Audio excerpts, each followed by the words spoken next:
Hey guys, here is another question.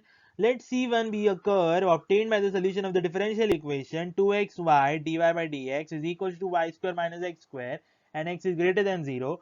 Let curve C2 be the solution of 2xy divided by x square minus y square is equals to dy by dx, and if both the curves pass through 1, 1, then the area enclosed by the curve C1 and C2 is.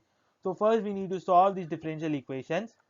So the first equation is dy by dx is equals to y square minus x square by 2xy. What we will do is we will put y equal to vx.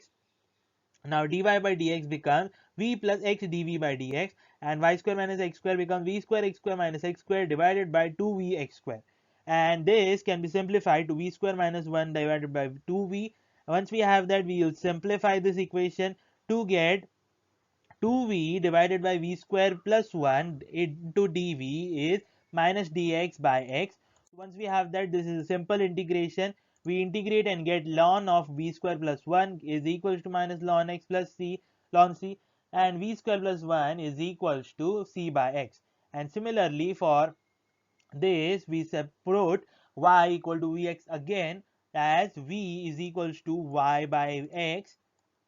We take out v from this equation and get it in terms of x and y, and it passes through 1 comma 1, so the first equation becomes this.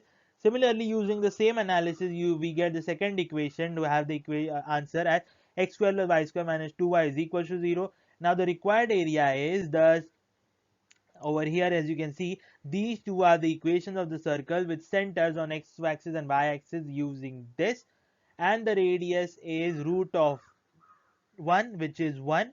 So the area encompassed is the equation of this circle minus the equation of this circle integrated, and that integration becomes pi by 2 minus 1 square units. Thank you.